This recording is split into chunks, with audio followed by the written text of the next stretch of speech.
जहाज बर्फ के बीच अचानक और पूरी तरह से स्थिर हो गया। ना कोई चीख सुनाई दी, ना कोई संकेत आया, केवल खामोशी बाकी रह गई। आर्कटिक की ठंडी हवा ने उस दिन एक गहरा रहस्य अपने में समेट लिया। यह कहानी सफर से नहीं बल्कि पूरी तरह खौफ से शुरू होती है। समुद्र जम रहा था, समय धीरे धीरे सांस ले रहा था। क्रू ने सब कुछ देखा पर समझ पाना नामुमकिन था।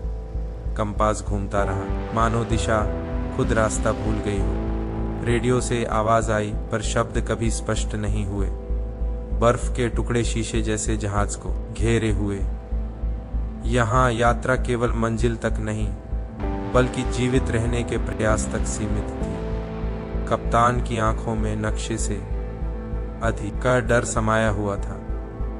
इस जहाज का नाम बाद में इतिहास ने याद रखा, पर उस रात नाम भी बर्फ के नीचे दब गया। इंजन चालू था पर आगे बढ़ने का रास्ता बंद हो चुका था। क्रू ने महसूस किया जैसे बर्फ धीरे धीरे बोल रही हो। आर्कटिक केवल ठंड नहीं बल्कि एक जीवित कैद खाना है। हर सांस के साथ खामोशी और भारी होती गई। किसी ने कहा, हम देख रहे हैं या हमें देखा जा रहा है। जहाज ने लोगों को नहीं, बर्फ ने पकड़ लिया। और फिर एक पल में सब कुछ पूरी तरह रुक गया। ना आगे रास्ता दिखाई दिया, ना पीछे, केवल सफेद अंत। यह जहाज फिर कभी समुद्र में नहीं चला, पर इस कहानी का सफर कभी नहीं रुका। सवाल यह नहीं कि उस रात क्या हुआ, सवाल यह है कि कैसे बिना निशान सब गायब हो गया। 17 साल बाद भी जवाब बर्फ में जमी है और आर्कटिक आज भी अपनी खामोशी नहीं तोड़ता। यहाँ यात्रा धीरे धीरे रहस्य में बदल जाती है और कहानी अपने असली रूप में शुरू होती है। जहाज बर्फ में फंसा पर समय और अधिक फंस गया। दिन और रात का अंतर धीरे धीरे मिटने लगा। सूरज छू कर निकलता जैसे डर के मारे। क्रू के चेहरे पहले ठंडे फिर बिल्कुल खोखले। आर्कटिक की खामोशी आवाज से भी तेज थी। हर कदम पर बर्फ चीखती पर कोई नहीं सुनता। यात्रा अब केवल आंदोलन नहीं बल्कि मानसिक जंग बन गई। कप्तान आदेश देते रहे पर विश्वास धीरे धीरे पिघलता गया। कंपास घूमता रहा, मान वो कुछ सच छुपा हो। नक्शे झूठ लगने लगे जैसे रास्ते धोखा दे रहे हों। रेडियो संकेत आए पर जवाब कभी पूरे नहीं हुए। एक रात इंजन अचानक अपने आप चलने लगा। क्रू ने देखा पर किसी ने कुछ नहीं समझा। बर्फ के पार कुछ था पर दिखाई नहीं देता। किसी ने कहा, हम अकेले नहीं हैं यहाँ। किसी ने कहा, यह केवल ठंड का भ्रम है। डर तब बढ़ा जब जहाज के बाहर फुटप्रिंट्स मिले। न तो जानवर के थे, न इंसान के, न पंजे, न जूते, केवल अजीब निशान। आर्कटिक में कल्पना सबसे पहला दुश्मन बन जाती है। रात लंबी होती गई और बातचीत कम होती गई। खाना कम था पर भूख अजीब तरह से कम, मानो शरीर ने भी हार मान ली हो।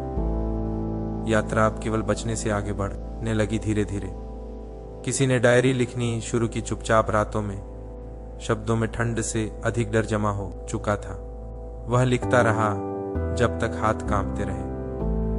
एक रात क्रू का एक सदस्य अचानक गायब। ना चीख ना खून, केवल खाली बिस्तर मिला। कप्तान ने सुबह तुरंत तलाशी का आदेश दिया। सुबह आई पर जवाब कभी साथ नहीं आया। बर्फ ने फिर सब कुछ धीरे धीरे ढक लिया, मानो कुछ हुआ ही नहीं, और खामोशी और भी गहरी होती चली गई। 17 साल बाद भी यह पल जमी हुई है। ठंड ने दिमाग पर धीरे धीरे कब्जा कर लिया। नींद सपन ये नहीं बल्कि भ्रम बन चुकी थी। क्रू को लगता जैसे कोई बुला रहा हो। आवाजें बर्फ से आती पर शब्द पहचानना मुश्किल। किसी ने देखा जहाज के बाहर रोशनी हिलती। न वह तारा थी न टॉर्च की पहचान। कप्तान ने कहा, सब अपनी जगह रहे। पर जगह का मतलब यहाँ धीरे धीरे मिट गया। लोग एक दूसरे को पहचानने में हिचकिचाने लगे। चेहरे वही पर आंखों में कोई और। एक नाविक बोला, हम यहाँ पहले भी आए हैं। उसकी बात सुनकर बाकी सब चुप हो गए। यादें घूमने लगीं जैसे समय उल्टा चल रहा हो। कुछ माँ से आत करने लगे बिना बोले। कुछ अपने बचपन के घर देखने लगे। शायद बर्फ ने यादों को जिंदा कर दिया, या फिर दिमाग बचने का रास्ता ढूंढ रहा। यात्रा अब केवल जगह नहीं बल्कि वास्तविकता से बाहर की। कप्तान खुद रातों को डेक पर घूमता रहा। वह किसी को ढूंढता पर नाम कभी नहीं लेता। कंपास एक दिन अचानक घूमन बंद कर गया, जैसे दिशाओं ने भी हार मान ली हो। डायरी के पन्ने टेढ़े अक्षरों से भर गए। लिखा था, हम कुछ देख रहे हैं यहाँ, पर लिखने वाला खुद समझ नहीं पाया क्या। एक रात जहाज के अंदर ठंड कम हो गई, पर बाहर बर्फ और अधिक मजबूती से जम चुकी। सब उल्टा लगा, जैसे जहाज सांस ले रहा हो। रूह को लगा जहाज जीवित हो गया है और वह उन्हें कभी छोड़ना नहीं चाहता। सुबह उठी पर एक और आदमी गायब था। इस बार फुटप्रिंट्स का एक निशान भी नहीं, मानो बर्फ ने सबूत भी निगल लिया हो।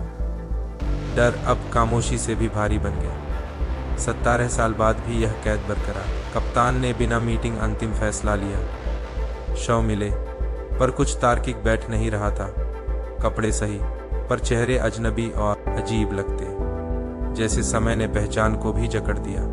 कोई जख्म नहीं, कोई युद्ध का निशान भी नहीं, सिर्फ ठंड और खामोश। इन्हें फैसला कर दिया। थ्योरी ने पागलपन बोला और उन्हें भ्रमित किया। दूसरी थ्योरी कहती, किसी चीज ने उन्हें डराए। पर कोई भी थ्योरी पूरी नहीं लगती अब तक। सवाल जिंदा रहे, जवाब केवल जमे। 17 साल बाद भी कदम अधूरे ही रहे। सालों बाद रेस्क्यू टीमों ने बर्फ तोड़ना शुरू किया। जहाज वापस मिला, बिल्कुल खाली और शांत। खाने की प्लेट टेंट टेबल पर पूरी तरह रखी। चाय के कप आधे भरे और जम चुके थे। कपड़े अलमारी में थे, जैसे कोई चला गया, पर कोई जल्दीबाजी या संघर्ष के निशान नहीं मिले। लोग ऐसे गायब जैसे हवा ने ले लिया। डायरी मिली, पर आखिरीपन ने अधूरे और खामोश। लिखा था, इठुन हम बाहर जा रहे हैं, बिल्कुल चुपचाप। पर कलम रुकी, पहले कारण लिखे बिना। कंपास अब भी उल्टा पड़ा था केबिन में। रेडियो चालू था, पर सिग्नल कभी नहीं आया। जहाज को छोड़ने का कारण पूरी तरह अस्पष्ट रहा। कोई आग नहीं, कोई लड़ाई या संघर्ष के सबूत नहीं। शव मिले, पर तार्किक फिट बिल्कुल नहीं था। कुछ लोग गलत दिशा में चलते मिले, जैसे किसी ने बुलाया हो। वैज्ञानिकों ने कहा, हाइपोथर्मिया दिमाग को धीरे धीरे धोखा देता है, पर अनुशासन और प्रशिक्षण आसानी से नहीं टूटते। यहाँ किसी चीज ने डर को नियंत्रित कर दिया, पर वह चीज कभी पहचान में नहीं आई। सर्च रिपोर्ट्स ने सवाल और बढ़ा दिए बार बार। हर सुराग खुद से लड़ता रहे, धीरे धीरे। आर्कटिक ने सच दिया, पर आधा ही प्रकट हुआ। यात्रा यहाँ जवाब से ज्यादा उलझन लाती हर कदम। जहाज ने लोगों को नहीं छोड़ा, यह सच था। लोगों ने जहाज को छोड़ा, शायद किसी वजह से, पर क्यों, ये आज भी अस्पष्ट और अनसुलझा है। 17 साल बाद भी केस फाइल खुली। एक थ्योरी कहती, हाइपोथर्मिया ने दिमाग को धोखा दिया। ठंड तार्किक सोच को धीरे धीरे तोड़ देती है। निर्णय लेना पहला शिकार बन जाता है चरम ठंड में। पर फिर अनुशासन और योजना कैसे पूरी हुई? दूसरी थ्योरी कहती, बर्फ के नीचे गैस रिलीज हुई। मेथेन जैसी धुएं भ्रम और घबराहट पैदा करते, पर प्रमाण ने इस बात को समर्थन नहीं दिया। कुछ लोग इलेक्ट्रोमैग्नेटिक डिस्टरबेंस का जिक्र करते। कंपास फेलियर इसी का संभावित संकेत है, पर कोई ठोस डेटा कभी रिकॉर्ड नहीं हुआ। स्थानीय इन्यूइट कहानियों में चेतावनी देते आए हैं। वे कहते, आर्कटिक अपनी शर्तें कभी नजरअंदाज ना करता। कुछ जगहों को टालना ही सुरक्षित और बेहतर, पर खोजकर्ताओं ने अक्सर चेतावनी को अनसुना किया। यात्रा का जुनून ने सुनना बंद कर दिया। एक और थ्योरी कहती, ध्वनि आवृत्ति का अजीब प्रभाव। लो फ्रीक्वेंसी वेव्स दिमाग को घबराहट में डाल सकती हैं, पर फिर शव लाइन में क्यों सीधे चले? कुछ कदम अनुशासन दिखाते, कुछ पूर्ण अराजकता पैदा करते, जैसे दो अलग फैसले एक साथ चल रहे हों। विज्ञान जवाब ढूंढता, पर रहस्य हमेशा मुस्कुराता रहा। हर थ्योरी आधी सही, आधी अधूरी लगती। इसलिए केस कभी आधिकारिक रूप से बंद नहीं हुआ। यह कहानी तथ्यों से अधिक अनुभव और रहस्य बनाती। आर्कटिक एक लैब नहीं, बल्कि एक जीवित प्रणाली है।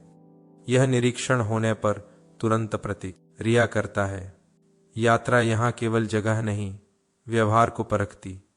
इंसान की सीमाएं यहाँ स्पष्ट हो जाती चरम परिस्थितियों में, और सीमाओं के बाद कुछ और शुरू होता रहस्यमय रूप से।